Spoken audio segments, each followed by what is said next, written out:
ಈ ಸಂದರ್ಭದಲ್ಲಿ ಪುರಸಭೆ ಆರೋಗ್ಯಾಧಿಕಾರಿ ಲೋಹಿತ್, ಸಿಬ್ಬಂದಿಗಳು ಹಾಗೂ ಸ್ಥಳೀಯ ನಿವಾಸಿಗಳು ಹಾಜರಿದ್ದರು. ಬೇಲೂರಿಗೆ ಹಾಗೂ 73ರ ರಾಷ್ಟ್ರೀಯ ಹೆದ್ದಾರಿಗೆ ಸಂಪರ್ಕ ಕಲ್ಪಿಸುವ ಮುಖ್ಯ ರಸ್ತೆಯಾದ ತೊಳಲು ರಸ್ತೆಯು ಕಳೆದ 7-8 ವರ್ಷಗಳಿಂದ ತೀವ್ರ ಹದಗೆಟ್ಟಿದ್ದು, ನೂರಾರು ಶಾಲಾ ಮಕ್ಕಳು, ರೈತರು, ಗ್ರಾಮಸ್ಥರು ಹಾಗೂ ಸಾರ್ವಜನಿಕರ ವಾಹನ ಸವಾರರ ಸಂಚಾರಕ್ಕೆ ಸಂಚಕಾರ ತಂದಿದೆ.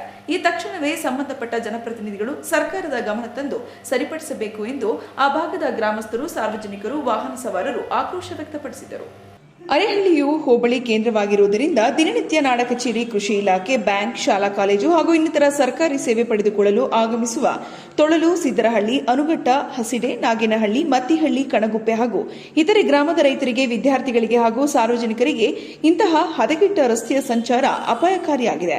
ಅದಲ್ಲದೆ ಕಡೂರು, ಚಿಕ್ಕಮಗಳೂರು, ಹುಬ್ಬಳ್ಳಿ, ಧಾರವಾಡ ಹಾಗೂ ಇತರೆ ದೂರದ ಊರುಗಳಿಂದ ಸುಬ್ರಹ್ಮಣ್ಯ, ಧರ್ಮಸ್ಥಳಕ್ಕೆ ತೆರಳುವ ಹಲವಾರು ಪ್ರಯಾಣಿಕರು ಜಿಪಿಎಸ್ ನಕ್ಷೆ ಪ್ರಕಾರ ಈ ರಸ್ತೆಯನ್ನೇ ಬಳಸಿಕೊಂಡು ಹೋಗುವುದರಿಂದ ರಸ್ತೆ ದುರಸ್ತಿ ಆದರೆ ಅವರಿಗೂ ಅನುಕೂಲವಾಗುತ್ತದೆ.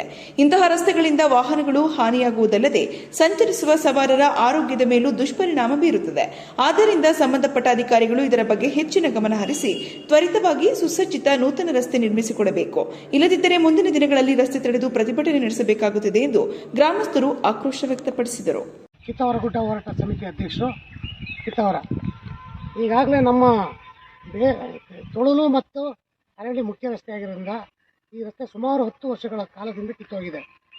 ಈ ರಸ್ತೆ ಏನಾಗಿದೆ ಅಂದರೆ ಸುಬ್ರಹ್ಮಣ್ಯಕ್ಕೆ ನೇರವಾದ ರಸ್ತೆ ಆಗಿರೋದ್ರಿಂದ ಹಾವೇರಿ, ಹುಬ್ಬಳ್ಳಿ, ಧಾರವಾಡ ಈ ಭಾಗದ ತುಂಬ ಜನರು ಇಲ್ಲಿ ಓಡಾಡ್ತಾರೆ.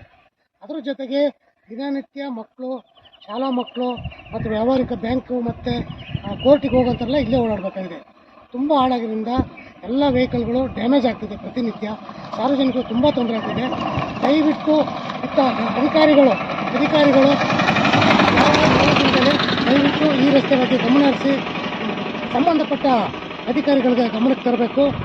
ತರಲಿಲ್ಲ ಅಂದರೆ ಮುಂದೊಂದು ದಿನ ನಾವು ಅರಣ್ಯ ಮುಖ್ಯ ರಸ್ತೆಯಲ್ಲಿ ಒಂದು ದೊಡ್ಡ ಬೃಹತ್ ಹೋರಾಟವನ್ನು ಮಾಡಬೇಕು.